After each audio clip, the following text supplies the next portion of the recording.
First of all, it's replacing a much-loved transport museum that's very, very well visited and valued by the citizens of the city. Well, we're really excited about moving from this Museum of Transport to the new Riverside Museum.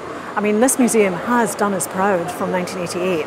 It's been a fantastic venue. It's attracted over 500,000 visitors a year. It's been reasonably flexible, but over the years it's given us increasing concern about the kind of conditions that we're keeping these objects, these precious objects that are all part of all our history in the west of Scotland. So I'm very proud of being a Glaswegian through and through, and so when things like this happen, it makes me more proud as well, because I think we're very cutting edge with our museums and our sites for visitors. Well, I'm Glasgow born and bred. I was born, educated and grew up in Glasgow, and the museums are a big part of Glasgow, as anyone who has lived in Glasgow knows.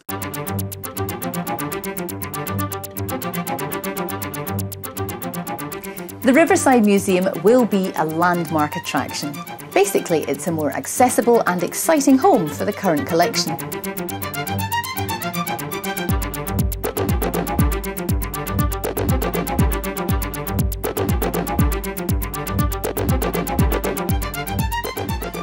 For the very first time, the Glenlee tall ship and our unique ship model collection will be together in one place, giving visitors a chance to really see and understand Glasgow's maritime history.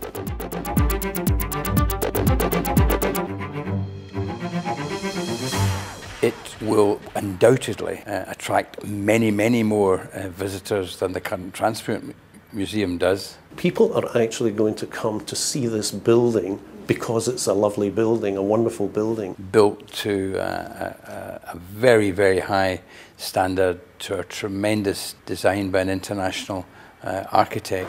Oh, the new site and new building is just wonderful. You know, you're just amazed that someone like Zaha Hadid should actually respond to this opportunity, and then to see what she had done with both the aesthetics of the site and the practicalities.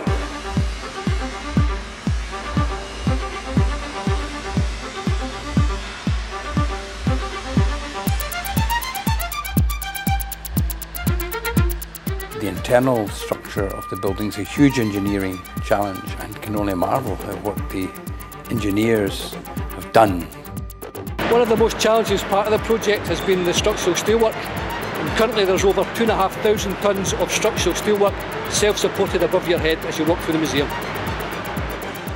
One of the key features of the project is the GRG suspended ceiling, which will cover the whole exhibition area as soon as we're finished.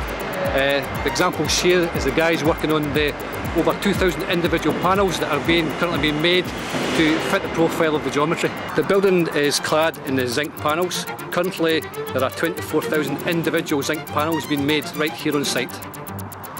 1.2 kilometres of trenches have been constructed over the last year, and within the trenches we house over 44 miles of cabling, which would stretch from Glasgow to Edinburgh.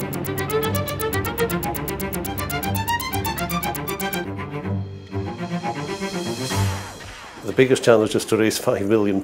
We'll be looking to get support from individuals, right through to some very large companies and corporations. Glaswegians are very good at supporting their own city, but if you've never thought about it, I suppose coming to the Riverside Museum as a visitor, you should support it. Why don't you put the little bit that you have, just a little bit, multiplied by hundreds of thousands of people, that can raise a lot of money? It's something we should all be very proud of and contribute to.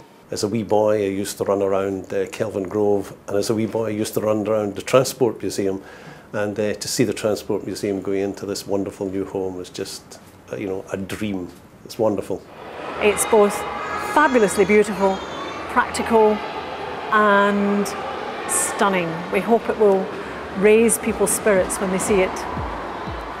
We want people who live in Glasgow to feel they live in a place of high quality culture.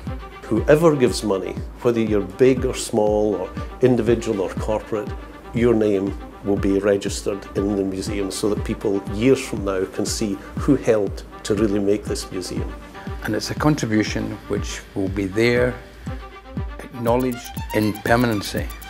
The Riverside Museum Appeal is a charitable trust and we need £5 million in sponsorship money. No mean feat. The good news is though, we're over halfway there already, but we still need your help. So please log on to www.riversideappeal.org and donate now. If you do, you could be part of Scotland's transport history. Thank you.